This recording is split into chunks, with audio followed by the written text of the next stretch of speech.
오늘은 간단한 퀴즈로 청산뉴스의 문을 열어보고자 합니다. 한 사람이 태어나면서부터 가지고 있는 그 사람만의 고유한 표식, 뭘까요? 성인이 되어 신분증을 만들어야 할 때 꼭 거쳐야 하는 과정이기도 하죠. 바로 지문입니다. 지문이 한 사람과 다른 사람을 구별해주는 고유한 특성이라면 우리가 살아가면서 스스로 만들어가는 또 다른 하나의 지문이 있습니다. 바로 말과 글을 통해 만들어가는 자신만의 언어 지문인데요. 한 사람이 자주 쓰는 말과 단어는 그 사람의 상황과 생각을 그대로 반영하기 때문에 낯선 사람을 만날 때나 상대방의 진심을 파악하고 싶을 때 그 사람이 자주 사용하는 단어를 예의주시하는 게 효과적이라고 합니다. 보통 한 사람이 하루에 약 16,000여 개 정도의 단어를 사용한다고 하니까요. 무의식적으로 사용하는 수많은 단어들 속에서 나 자신은 세상과 타인에 어떤 지문을 남기고 있는지 되돌아보는 것도 좋을 것 같습니다. 그런 의미에서 오늘 청산뉴스를 찾아주신 분은요. 선물, 기쁨, 이 미소와 같은 단어가 정말 잘 어울리는 분인데요. 정미듬 작가님을 큰 박수로 자리에 모셔볼게요. 네, 안녕하세요. 네, 작가님 안녕하세요. 오늘 어떤 이야기 들려주실 건가요?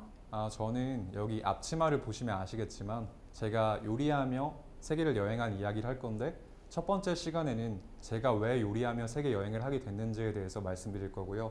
두 번째 시간에는 제가 여행을 다녀와서 그 후에 어떤 일이 있었고 어떤 극복을 해왔는지에 대해서 말씀드리도록 할 거예요. 전 세계에서 요리를 했던 이야기라니 기대가 되는데요. 오늘 이야기 잘 부탁드립니다. 네, 감사합니다. 생각이 흐릅니다. 청산뉴스 정미듬 작가님의 강연을 큰 박수로 청해 보겠습니다.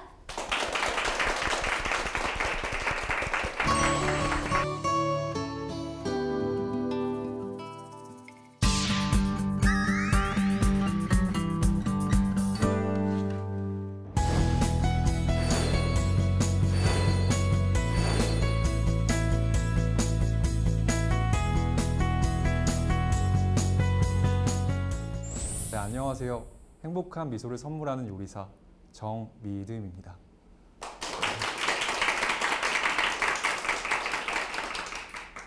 제가 오늘 들려드릴 이야기는 정말 휘황찬란하고 멋진 이야기는 아니에요. 제가 이런 도전을 하면서 여행을 하면서 겪었던 그 명과 암에 대해서 제가 솔직하게 말씀드리도록 할 거예요. 당신의 그 미소가 좋아서. 이 문구는 제가 최근에 출간한 책의 제목입니다. 이 제목이 조금은 감성적이지 않나요? 네. 아니면 여행 에세이라고 하기에는 좀 이질적일 수도 있잖아요. 그렇게 여행이 바로 떠오르는 문구는 아니니까. 근데 이 문구는 제가 여행 그리고 요리를 시작한 이유입니다. 저는 사실 어렸을 때 조금 세상과 등진 사람이었어요. 왜냐면 외모적으로 좀 왜소하고 좀 얼굴이 크고 막 이래서 사람들한테 좀 놀림을 많이 받았거든요. 좀 소위 말하면 좀 왕따라고 하죠. 뒤에서 좀 많이 놀리고 그리고 사람들이 제 험담을 하니까 사람들 앞에 서는 게 많이 두려웠고 그러다 보니까 좀 혼자 지내는 시간이 많아졌어요. 집에서 홀로 지내다 보니까 자연스럽게 요리를 하게 되고 그러다 보니까 어느 순간 제 요리를 누구한테 만들어줄 수 있는 기회가 생겼어요. 제가 우연히 누군가한테 요리를 해주게 됐는데 너무나도 행복한 미소로 화답해주는 걸 봤어요. 저는 세상과 등지고 사람을 두려워하는 사람으로서 누군가의 긍정적인 반응을 이끌어낸다는 건 난생 처음 겪는 일이었어요. 그래서 그때 그 미소를 잊을 수 없어서 이 제목과 같이 당신의 그 미소가 좋아서 저는 요리를 시작했습니다. 음식이라는 매개체의 힘은 정말 대단한 것 같아요. 제가 요리를 하는 것에 대해서는 조금의 수고가 따르지만 내가 요리를 내줌으로써 제가 먼저 말을 걸게 되고 남들이 저한테 관심을 가져서 말을 걸게 되고 이렇게 뭔가 소통의 그런 하나의 형태가 이루어지는 것 같아서 저는 정말 소중하다고 생각하고요. 그리고 왜 더 소중하다고 생각하냐면 가족을 또 다른 말로 식구라고 해요. 같이 얼굴을 대면하고 밥을 먹는 걸 보고 식구라고 하고 그만큼 밥을 같이 먹으면서 다른 낯선 사람과는 다르게 빠르게 가까워질 수 있다는 거죠. 저는 이러한 음식에 그런 갇혀있던 마음을 깨우쳐준 음식의 매력에 빠져서 이제 요리를 시작하게 됐습니다. 그렇게 요리를 시작하고 저는 조리고등학교에 진학하면서 조금 남들보다 빠른 요리 인생을 시작했어요. 하지만 요리를 공부한 지 4년차 되던 해 그때가 대학교 1학년 때였는데요. 그때 뭔가 요리에 대한 회의감을 느꼈어요. 뭔가 어느 부자든 마찬가지겠지만 일정 기간이 닿으면 뭔가 슬럼프, 뭐 연애면 권태기 막 이런 게 찾아오잖아요. 저에게도 그런 게 찾아왔어요. 요즘 뭐 쿡방 그리고 뭐 스타셰프 되게 유명하잖아요. 그리고 사람들이 대부분 그런 되게 뭔가 멋져 보이는 삶을 동경하면서 요리를 시작해요. 근데 제가 그런 이유 때문에 요리를 시작한 게 아니었는데도 불구하고 어느 순간 그거에 따라가는 제 모습을 발견하게 됐어요. 뭐 자격증, 스펙, 뭐 대회, 공모전. 저도 자격증이 한식, 양식, 중식, 일식, 제빵, 조주 6개가 있거든요. 많죠. 그래서 저도 이렇게 자격증이 많은데 제가 이렇게 할 수밖에 없었던 이유는 좀 약간 정석적인 길에 따라가지 않으면 남들이 인정해주지 않으니까 어쩔 수 없이 남들이 인정해주는 일을 할 수밖에 없었어요.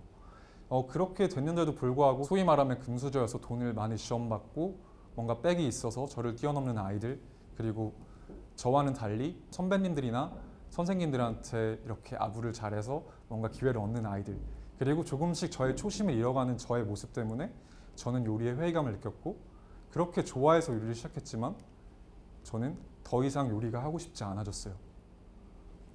너무 힘들어하면서 과거를 회상하던 중에 어린 시절 한마디 내뱉었던 게 떠올랐어요. 어린 시절에 엄마한테 엄마, 나는 어른이 되면 세계를 여행하며 요리할 거야. 그리고 내가 만난 사람들에게 내 요리로 행복한 미소를 선물할 거야. 뭐 난 어른이 되면 대통령이 될 거야. 막 이런 말처럼 어떻게 보면 무모해 보일 수 있지만 제가 정말 어린 시절에 순수한 마음으로 하고 싶었던 꿈이었거든요. 근데 지금 돌아보니까 내가 상상했던 20대의 나의 모습은 어린 시절 그 꿈꿔왔던 내가 아니었기에 시간은 절대 해결해주지 않는다는 걸 뭔가 느꼈어요. 내가 할 수 있는 만큼이라도 실행을 하고 도전을 해봐야 결국 바뀌는구나라는 걸 깨닫게 돼서 너무나도 두렵지만 저는 그 여행을 가기로 결심을 먹었습니다. 저의 초심을 찾기 위한 도전이었죠. 근데 이렇게 세계 여행을 하기 위해서는 돈이 필요하고 시간도 필요하고 무엇보다도 용기가 필요하잖아요.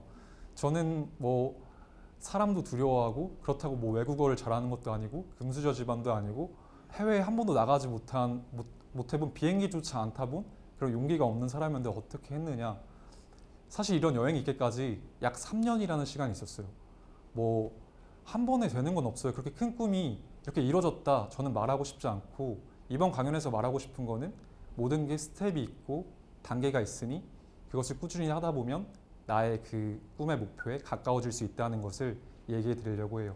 그래서 말씀드리고 싶은 게 뭐냐면 여기 키워드 앞에 보이지만 가짜는 도전의 시작이에요. 제가 할 수 있는 것부터 시작하기로 했어요. 그래서 제일 먼저 시작한 게 뭐였냐면 누구나 한 번쯤은 인생에서 악기 하나를 다뤄보고 싶다 이런 욕심이 있었잖아요. 그러니까 뭔가 당장 뭐 여행을 가겠다는 계획보다는 내가 할 수 있는 거. 그래서 당장 피아노 학원에 등록해서 그 초등학생들이랑 같이 피아노 치고 같이 바이엘 배우고 막 이러면서 이런 도전으로 시작했다가 그 다음에 시작한 도전이 뭐였냐면 이러한 무료한 대학교 1학년 요리의 회의감 속에서 뭔가 지쳐있던 그 1학년 시절 제가 한 프로그램을 봤어요. 그 힐링 캠프라는 프로그램이었는데 누군가가 나오면 그 사연을 들어주고 뭔가 누군가한테 힐링을 선물하는 프로그램이잖아요. 근데 뭔가 큰 조언을 해주는 게 아니에요. 그냥 들어주고 같이 옆을 지켜주는 것만으로도 힐링이 되고 그 마음에 있는 이야기를 끌어주는 것만으로도 그렇게 누군가한테 힐링을 줄 수 있구나. 내가 요리를 시작한 이유도 누군가한테 행복한 미소를 선물하기 위함인데 나도 그런 일을 해보자라는 생각을 했어요. 그래서 계획했던 게 힐링 키친이라는 프로그램을 자체적으로 기획했어요. 뭐 그 당시에는 뭐 제가 뭐가 있는 것도 아니고 뭐 요리를 누구보다 잘하지도 않고 뭐 방송을 하는 것도 아니지만 제가 할 수 있는 것 그 단계에서 해보자고 생각을 해서 같이 그때 룸메인 친구가 있었는데 그때부터 자취방을 꾸미기 시작했어요. 그리고 초청장을 만들고 나름의 이렇게 방송의 구성을 짰어요. 그래서 마지막에는 뭔가 화투로 점괘도 봐주고, 그리고 처음에는 그런 말이 많았죠. 좀 야, 너 그게 뭐 하는 짓이야. 뭐 지금 공부나 할 것이지 뭐 그냥 쓸데없는 짓을 하고 있어. 이런 이야기가 많았지만 어느 순간부터 조금씩 친구들 사이에서 유명해지기 시작했어요. 나도 초대해서 요리해달라. 약 10회의 힐링 키친을 진행하게 됐는데 뭐 사진을 봐도 알겠지만 그렇게 대단한 건 아니고 제가 할 수 있는 모든 것들이었는데 제가 힐링을 주려고 시작한 그런 프로젝트였는데 오히려 제가 힐링을 조금씩 받고 있더라고요. 뭔가 밖에서 나올 수 없는 우리만의 그런 자치 공간에서 개인적인 공간에서 나올 수 있는 그런 많은 이야기가 있었어요. 뭐 원래 축구 선수가 되려고 했는데 파벌 때문에 포기한 이야기, 그리고 어린 나이에 가장이 되어버린 삶, 그리고 말할 수 없었던 가정의 불화 등 뭔가 이렇게 그 사람도 털어놓으면서 요리를 먹으면서 힐링을 받았고 저희도 이런 사람들이 있구나 공감을 느끼면서 하나하나 성장해 나갈 수 있었어요. 이런 게 첫 번째 스텝이었고요. 두 번째 프로젝트를 했는데 그때는 제가 군대를 전역하고 두 번째 프로젝트를 시작했어요. 그래도 앞에 힐링 키친이라는 가짜나 보이고 뭔가 그냥 진짜 나름 멋내보겠다고 그냥 다이소에서 뭐 산 앞치마 메고 했지만 이제는 뭔가 이 단계가 있었기에 더 잘해보고 싶은 마음이 있어서 옥탑방을 구했어요. 그리고 옥탑방을 꾸미기 시작했죠. 그때는 지인 위주였다면 SNS로 그런 힐링이 필요한 사람들을 모집했어요. 근데 어떻게 보면 조금 비용이 좀 많이 들어가잖아요. 새로운 사람 초청을 해야 되고 내가 돈 주고 오라고 할 수도 없고 하니까 어떤 무모한 오기인지 모르겠지만 기업에 제안서를 보내기 시작했어요. 제가 이런 프로젝트를 하고 있고 옛날에도 이런 작은 프로젝트를 해왔는데 지원해달라. 그러면은 우리만의 색깔로 기업을 홍보도 해주면서 그 스토리로 풀어내겠다. 이렇게 해서 두 번째 도전을 시작하게 되고 뭔가 나름 지원도 받고 성공적인 두 번째 스텝을 마무리하게 됩니다. 앞에서도 계속 말씀드리지만 저는 딱 여행을 하고 왔어요. 저 멋있죠? 저는 책도 냈어요. 저는 이렇게 강연도 하고 있어요. 이렇게 말할 수는 있지만 이런 모든 과정이 있기까지 지금은 저의 뭐 300일, 1년, 2년의 그 이야기를 1시간이라는 그런 한정적인 시간에 풀어내야 해서 지금도 정말 짧게 말씀드린 거고 분명히 저만의 인고의 시간이 있었고 단계가 있었고 그런 여행이라는 그런 큰 의미가 있었던 순간까지 온 것 같아요. 그리고 3년이 지나고 본격적인 여행을 계획하게 됩니다. 근데 제가 여행을 계획하면서 저는 제가 제일 잘 알잖아요. 워낙 숫기 없는 성격이고 외국에 한 번도 나가보지 않았는데 친구들이랑 쉽게 친해질 수 있겠어요? 말 걸 용기도 나지 않을 거예요.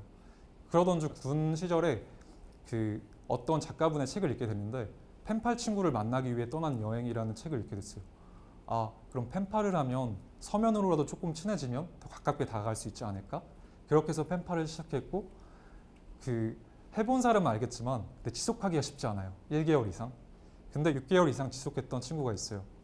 그 친구는 터키의 에젬이라는 친구였는데 계속 제가 어떤 말을 해도 되게 진심으로 받아주고 진심으로 답장해주고 어느 순간부터 우리가 서로 마음에 드는 것 같아요. 한번 만나보고 싶다.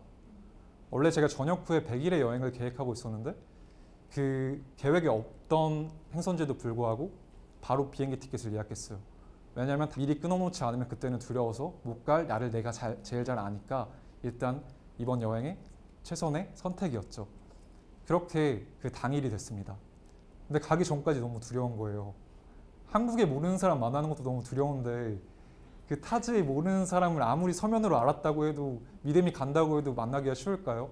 그래서 터키에 딱 도착했을 때 그 순간까지 뭐 화장실에 숨던 어디 도망가던 하고 싶었지만 정말 신기했던 게 뭐였냐면 정말 낯설고 무서울 것 같았는데 오래된 친구를 오랜만에 만나는 것처럼 생각보다 너무 친근하고 편하고 그렇게 잘 녹아들었던 것 같아요. 제가 이 펜팔 친구 집에 딱 갔더니 제가 요리를 전공하는 걸 아시고 이거 펜팔 친구 어머니께서 터키식 한상을 크게 차려놓으시고 그리고 그 친구의 방에 가니까 자기 방을 비우고 자기는 부모님이랑 같이 자고 이불을 곱게 개놓고 거기에다가 곰인형을 하나 올려놓고 옆에 그 달력에는 저를 기다리면서 X 표시했던 그런 것들이 있더라고요. 내가 뭐라고 타지의 이방인에 불과한데 나를 기다려주는 사람이 있구나. 나를 좋아해주는 사람이 있구나. 너무나도 감사했어요. 터키 앙카라는요. 여행지가 아니에요. 되게 상업도시, 상업 수도인데 근데 너무나도 행복했어요. 그 친구와 이웃들과 놀고 친구의 학교 가서 그 현지 친구들과 놀고 그리고 주말이 되면 온 가족이 저를 뭐 동네 뒷동산이라도 어디라도 데려가서 보여주려고 하고 그렇게 정말 행복한 일주일을 보냈어요. 딱 느꼈던 게 뭐냐면 아름다운 사람들과 함께하는 곳이 어디가 아름답지 않을 수 있을까라는 것을 크게 느꼈고 마지막 날이 됐어요. 새벽 1시에 제가 불가리아로 넘어가는 버스를 탈 예정이었는데 거기에서 새벽 1시임에도 불구하고 온 가족이 차를 타고 저를 마중해줬어요. 그리고 터미널에 딱 내리는데 갑자기 흐느끼는 소리가 들리는 거예요. 그 가족 3명이 막 펑펑 우는 거예요. 제가 간다고 하니까. 버스에 타고 버스의 불이 꺼지자마자 정말 막 하염없이 울었어요. 왜냐하면 너무 과분해서 너무 많은 사랑을 받아서, 그리고 한 가지 걱정이 뭐였냐면 너무 좋았어서 앞으로 여행이 더 좋을 수 있을까라는 그런 걱정이 됐으니까요. 그래서 이 가족이 저한테 알려준 게 뭐냐면 나도 사랑받을 수 있는 사람이구나, 그리고 내가 노력한 만큼 정말 행복할 수 있구나, 이런 걸 깨닫게 해주는 그런 좋은 기억이었습니다. 하지만 제가 평생에 그렇게 살아온 사람인데 이런 1%의 순간이 빛났다고 해서 99%의 순간이 다 빛났을까요? 평생에 그러지 못한 사람이니까 잠깐은 용기가 생기겠지만 어쩔 수 없이 다시 무너져 버리는 게 사람이에요. 그래서 흔들리고 무너질 수밖에 없던 첫 여행이 뭐냐면, 제가 처음에 첫 여행지를 선택할 때는 우선 막 오기가 들어요. 한국 사람들이 많이 안 찾는 곳으로 가고 싶다, 조금은 뭔가 오지로 가고 싶다, 뭔가 멋있는 여행을 하고 싶다, 이런 생각이 있잖아요. 그렇게 필리핀 푸에르토 프린세사의 약간 오지의 대나무 집 같은 데 갔는데 3일 동안 방에만 있었어요. 왜냐면 뭐 한국인도 없고 뭔가 나랑 비슷한 사람들이 없으니까 갑자기 어렸을 때 있었던 그 강박이 좀 출현했어요. 뭔가 남들이 뭔가 날 해코지할 것 같고 싫어할 것 같고 괜히 그냥 쳐다보는 건데 막 되게 막 죽일 듯이 보는 것 같고, 그렇게 계속 저는 흔들리는 과정이 있었고, 여행을 하면서 저는 좀 아이러니함을 느꼈어요. 왜냐면 저는 되게 좋은 사람을 만났고 좋은 경험을 했는데도 불구하고 왜 또 오늘은 하염없이 슬프고 힘든 걸까? 왜 내 여행은 남들의 여행처럼 그렇게 뭐 빛나지만 않는 힘든 순간이 더 많은 걸까? 그래서 이 사진을 보면 알겠지만 그 두바이 사막에 그 홀로 올라가서 막 너무 사무치게 좀 울었어요. 왜냐면 남들이 행복하다고 뭐 3, 4, 5 모여서 사진 찍고 있는데 저는 막 사진을 찍고 있는 제 모습이 너무 가식적이어 보이고 행복하지 못한데, 내가 행복하지 못한데 이 여행을 부지할 의미가 있을까? 내가 행복하지 못한데 내가 누군가한테 행복을 선물할 수 있을까? 라는 생각이 되게 컸고, 그래서 결정을 내렸습니다. 일단은 이쯤에 돼서 돌아가고 내가 행복의 의미를 깨달을 때쯤 다시 돌아오자라는 마음으로 이렇게 첫 여행을 마무리했습니다. 딱 한국에 왔을 때 그냥 나름의 슬로건이 있었죠. 저는 그 계획이 있었기 때문에 청년 식객 100일간 세계를 방랑하다. 나름 있어 보이잖아요. 그리고 뭐 사람들도 멋있다, 부럽다 이렇게 하지만 저는 만족스럽지 않았으니까 뭔가 아쉬웠어요. 실패라는 딱지를 붙이기엔 그렇지만 뭔가 성공이라고 하기에도, 왜냐면 저는 요리를 하는 사람으로서 돈이 많이 없어서 많이 먹어보지도 못했고요. 열심히 돌아다니면서 뭔가 요리를 배워보지도 못했고요. 그리고 제 요리를 누군가한테 그렇게 많이 해줄 기회조차 없었어요. 왜냐면 제 앞가림조차 하기 힘들었던 첫 여행이었기 때문에 저는 되게 많이 힘들었고, 그래서 한 가지 말을 하고 싶은 건 나만 아는 내 여행의 민낯이에요. 뭐 300일의 일정, 1년간의 일정, 이런 모든 것들을 어떻게 보면 사람들과 대중들은 1시간짜리 멋진 이야기로만 기억할 거예요. 그리고 그게 어쩔 수 없는 여행이고 그게 현실인 것 같아요. 그래서 그 여행 후에 뭔가 그걸 극복할 문제도 내가 민낯은 내가 제일 잘 아니까 저만의 숙제라고 생각을 했어요. 그리고 여행이 끝나고 나니까 되게 그런 말이 있잖아요. 이루지 못한, 고백도 못 해본 짝사랑 같은 느낌이 드는 거예요. 왜냐면은 열심히 많이 좋아는 했지만 결국 그 앞에까지 가서 면전에까지 가서 고백도 못 해보고 포기했으니까 너무 후회가 남는 거예요. 그래서 되게 뭔가 허무하고 아쉬웠었는데, 제가 아까 말씀드린 스텝처럼 제가 뭐 힐링 키친을 하고 옥탑방 프로젝트를 하고 이런 여행한 것들이 어느 순간 저만의 스토리이자 무기가 됐어요. 그리고 아무리 두드려도 안 열리던 뭔가 대외 활동을 하나 하게 됐는데, 그 트래블 리더라고 관광공사에서 하는 건데 1년 동안 그 전국을 돌아다니면서 여행을 하고 기사를 쓰고 뭔가 취재를 하는 활동이에요. 근데 어쨌든 우연히 됐어요. 그 활동이. 제가 평생 요리밖에 하지 않았지만 저한테도 이제 여러 가지 스토리들이 기회를 준 거죠. 근데 딱 하자마자 그런 생각이 들었어요. 걱정된다. 왜냐면 하나도 할 수 있는 게 잘 없는 거예요. 난 글도 잘 못 쓰고 영상도 잘 못 만들고 SNS라는 걸 해본 적이 없어요. 근데 내가 어떻게 잘할 수 있을까 고민을 하다가 제가 계속 나오지만 그 마인드를 다시 생각합니다. 나는 내가 잘 아니까 내가 최대한 긍정적인 시너지를 일으킬 수 있는 방법을 찾자. 그래서 저는 그때 40명의 친구들을 전국의 친구들을 만나는 거였는데 난 정말 자신감이 없지만 그 40명의 대표를 해보면 어떨까.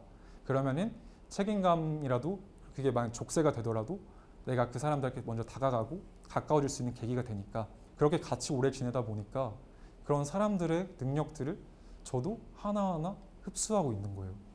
저도 뭔가 SNS를 할 수 있는 사람이 되고 뭔가 글을 쓸 수 있는 사람, 사진도 찍고 영상도 만들고 이곳저곳 물어보면서 뛰어다닐 수 있는 사람. 물론 40명의 친구가 있었기에 가능했겠죠. 정말 믿기지 않겠지만 1년간의 활동이 끝나고 그런 마무리하는 시간이 있었어요. 근데 제가 말도 안 되게 그 관광공원사 사장상을 받게 됩니다. 최우수상을 받게 됐는데 왜 받게 됐냐면 제가 아무리 해봤자 얼마나 잘했겠어요. 근데 끊임없이 노력하고 그 성장하는 곡선이 정말 빨랐고 그리고 그 희생해서 40명한테 이렇게 그 관계를 만들어주려고 노력한 점을 높게 사서 그런 상을 줬다고 했어요. 더 좋았던 게 뭐였냐면 그냥 상을 받은 건 상을 받은 거지만 40명의 친구들이 갑자기 해단식이 끝나자마자 불을 끄면서 케이크를 들고 들어오는 거예요. 그리고 편지를 가지고 들어왔어요. 너가 있었기 때문에 우리가 이렇게 친해질 수 있었고 우리가 이렇게 끈끈해질 수 있었다. 정말 고맙다라고 하면서 선물을 주니까 저는 항상 원래는 주기에만 익숙했던 사람인데 누군가한테 사랑을 또 받으니까 너무 좀 주체할 수 없었고 정말 그 1년이라는 한 해를 내가 도전하기 잘했다. 이 활동을 하기 잘했다라는 생각을 했어요. 그렇게 해서 깨달았죠. 앞으로 가야 할 길. 소중한 사람들이 알려준 그 길. 다시 한번 해봐야겠다는 생각이 들었어요. 내가 이제 많이 받아봤고 행복의 의미를 깨달았으니까 그것을 다시 한번 돌려줄 수 있는 그리고 이 활동을 통해서 내가 할 수 있는 게 더 많아지고 표현할 수 있는 게 많아졌으니까 한번 해보자. 근데 이것도 한 번에 된 건 아니에요. 여행을 한번 갔다 왔는데 또 여행을 나간다고 하면 좋아하는 부모님이 어디 있겠어요. 막 공부해야지, 토익 점수 따야지. 하지만 제가 처음으로 도전한 게 뭐냐면 부모님 앞에 맛있는 한 상을 차려놓고 PPT 20장을 제가 가야 하는 이유를 발표를 했어요. 하나하나 넘기면서 저는 단순히 즐기려고만 가는 게 아니고 정말 저의 꿈을 찾아서 제가 하고 싶었던 것들 전에는 용기가 안 났지만 이번에는 저도 많은 사랑을 받았고 그걸 돌려주고 싶다라는 그런 포부를 얘기를 했고 어떻게 보면 부모님이랑 타협점이었죠. 뭔가 1년 동안 돈을 벌고 1년 동안 여행을 하려면 그만큼 시간이 허비되고 내가 투자할 시간이 줄어드니까 저는 그때부터 물불을 가리지 않고 기업에 제안서를 쓰고 크라우드 펀딩이라는 걸 하게 되고 저의 정말 온갖 방법을 동원합니다. 거의 여행을 준비한 지 자금을 모은 지 아르바이트도 했고 펀딩도 했고 제안서도 돌리고 하면서 약 4개월 만에 900만 원이라는 돈을 모으게 됐고 결국 저는 여행을 떠나게 됩니다. 그래서 시작부터 혼자가 아닌 여행이에요. 제 앞치마를 보시면 알겠지만 여기 아래 써져 있는 40명의 이름이 저를 그때 후원해줬던 후원자들이에요. 그래서 이 후원자들의 이름을 새기고 제가 여행을 하겠다는 그런 목표를 가지고 시작부터 혼자가 아닌 여행이었으니까 그렇게 두렵진 않았어요. 그리고 내가 아무리 힘들어도 이 사람들이 있으니까 포기하면 안 되겠다라는 생각을 했습니다. 그렇게 여행을 시작했습니다. 근데 이번에 여행지를 짤 때는 제가 생각했던 게 내 요리로 행복한 미소를 선물하는 여행이에요. 근데 조금은 고단하고 힘든 여행지 위주로 택했어요. 시베리아 횡단열차, 산티아고 순례길, 아프리카 종단, 인도, 네팔까지 이런 조금은 어렵고 하드코어라고 하는 그런 여행지를 찾아가서 여행자들에게도 제 요리로 힐링을 주고 그리고 많은 것을 나누면서 느낄 수 있고 그만큼 근데 정말 힘들었던 하루를 보내고 정말 답답한데 뭔가 저녁에 맛있는 음식을 딱 먹으면 그 체증이 뭔가 내려가는 느낌이 있잖아요. 그런 것처럼 저도 그런 사람들에게 체증을 내려가게 하고 힐링을 선물할 수 있는 그런 여행을 시작합니다. 이번 강연의 제목이기도 한데 여러분을 미소 짓게 하는 것은 무엇인가요? 그게 조금 무모해 보일지라도 좀 과분해 보일지라도 하나하나 해보시길 추천드려요. 제가 말했지만 내가 세계 여행을 하고 싶다고 해서 당장의 세계 여행이 이루어지는 건 아니에요. 그런 스텝이 있고 단계가 있고 내가 할 수 있는 것부터 하나하나 이루고 나아가다 보면 어느 순간 나도 모르게 좀 그 꿈에 가까워져 있고 분명히 실패의 순간도 있고 아픈 순간들이 있지만 그 순간들이 모여서 지금의 저를 있게 했다고 저는 생각을 하거든요. 그래서 뭐 처음에 저를 보는 사람들은 되게 사실 뭐 키도 작진 않고 이 앞치마를 메고 이렇게 막 이렇게 펴주고 있으니까 되게 자신감 넘치고 뭔가 의기양양한 모습을 보고 얘 또 그냥 자기 여행했다고 자랑하러 왔구나. 하지만 저는 그 순간에 정말 인고의 순간이 있었고 이 단계까지 오기까지 한 스텝 한 스텝 정말 중요했었거든요. 그래서 저는 한 가지를 말하고 싶어요. 지금 여러분들을 미소 짓게 하는 일이 무엇인지, 무엇이 가슴이 뛰게 하는지, 설령 그게 어렸을 때 무심코 내뱉었던 나 대통령이 될래요 이런 말도 괜찮듯이 그걸 하기 위해서 작은 하나라도 시작해보고 뭔가 노력해본다면 어느 순간 나도 모르게 정말 사람 앞에 서기 두려웠던 내가 지금 이 대중들 앞에서 강연을 하고 있다는 자체가 믿기지가 않아요. 그래서 저는 한 스텝 한 스텝 그 미소를 생각하면서 여러분이 무엇을 했을 때 정말 진정한 미소가 느껴지고 행복함을 느끼는지 생각해 보시길 빌고요. 다음 시간에는 이제 여행이 끝나고 이제 현실을 맞이하잖아요. 근데 보통 사람들이 이 현실을 궁금해요. 이 여행이 끝난 후의 삶, 그리고 제가 어떤 또 다른 슬럼프를 극복하기 위해서 어떤 도전을 했는지에 대해서 들려드릴 거예요. 그러니까 여러분 한번 조금씩 작은 도전이라도 당장 뭐 하고 싶었던 일 하나라도 누군가한테 메시지를 보내는 거라도 시작해 보세요. 감사합니다.